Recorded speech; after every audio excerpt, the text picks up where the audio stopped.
यार अब हम अनारी मनई अब का करबो करी।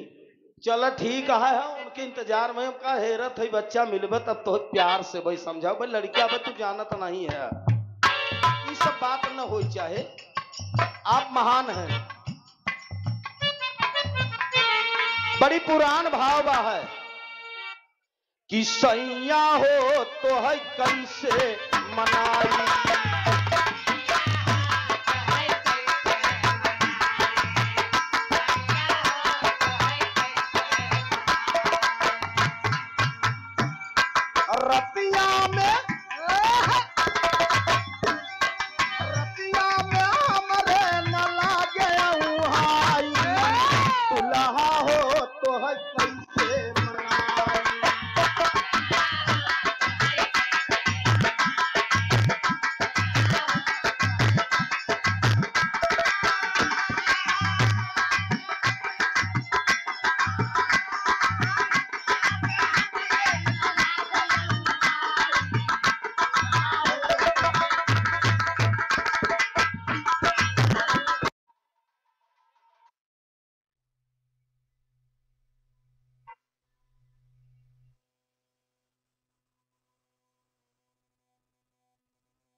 ये दिन गाना बचा छैया हो तो कैसे मनाई का जाना दे शहर वाली का जरा।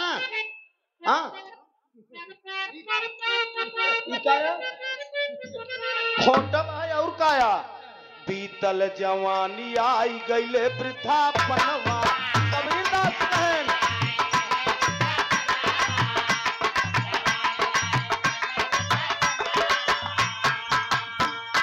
अब से चेत कर हमरे सजनावा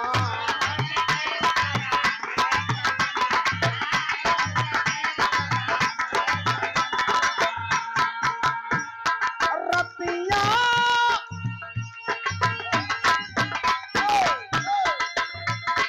नरना नरना नरना नरना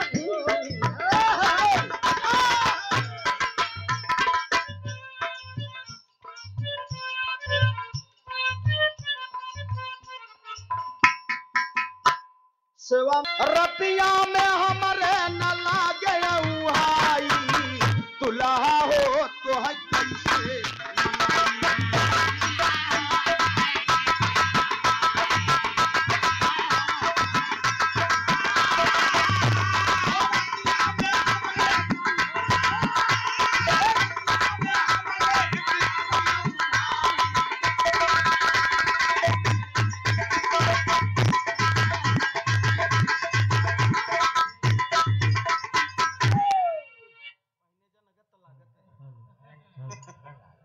बाबू।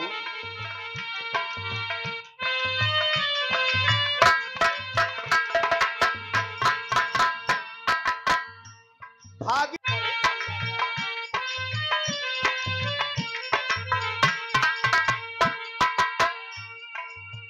कैदा हो हम पे कृपा भवानी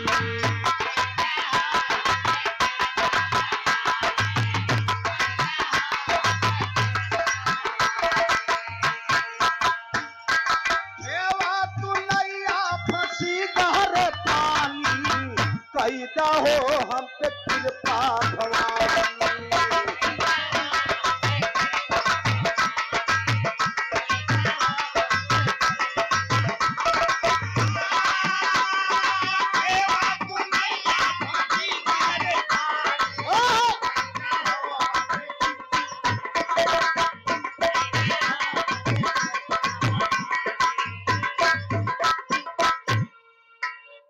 भगत अपने माँ के चरणों में अरदास करता कि ये माँ जो काम दवा से नहीं होता है काम दुआ से होता है। कामिल मुर्शिद मिल जाते हैं तो बात पहला गुरु माई होत जौन की महतारी 9 महीना अपने बच्चा के पेट में रखा था। बच्चा बाहर आवत है तो माँ पालन पोषण करके ज्ञान देती है कि बेटा ये तुम्हारे काका है तुम्हारे चाचा है तुम्हारे ओसिया है।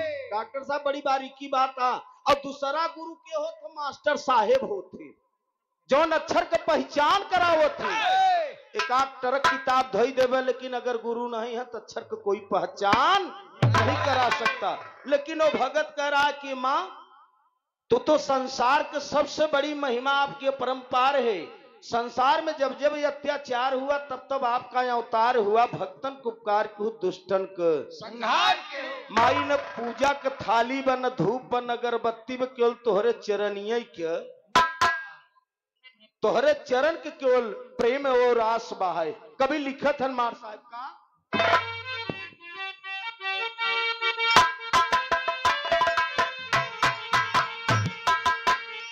भाई साहब हेलो, तनी हारमोनिया टेबल और बढ़ाओ, हमारा रच के और टेबल करें, आवाज बढ़ाओ, आवाज हारमोनिया का। बाबू साहब वो भगत यही बात कह रहा है, माँ आपकी महिमा परंपार है। दूसरी लाइन मार साहब का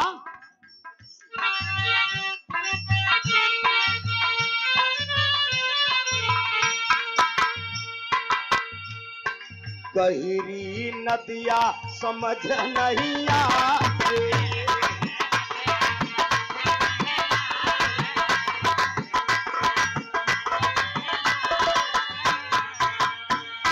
घेरी घटा बिजली चमक जरावे,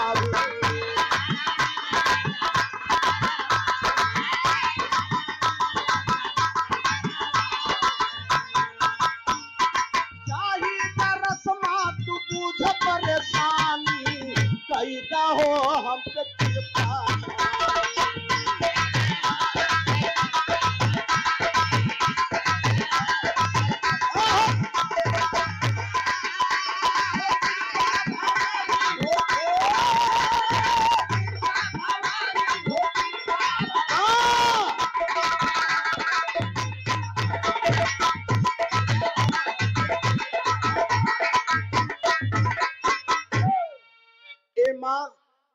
इस संसार में जो भी पैदा हुआ बिना आपके कोई पैदा नहीं हुआ।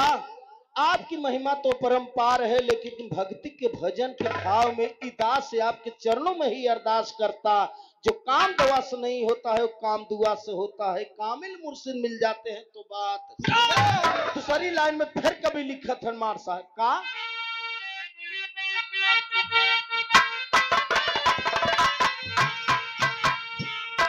क्षमा कर पास नहीं पूजा कथाली,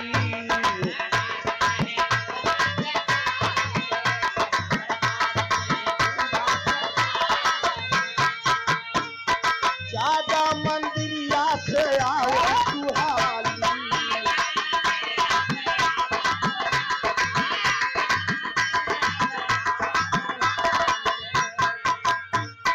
झरा झरा बरसे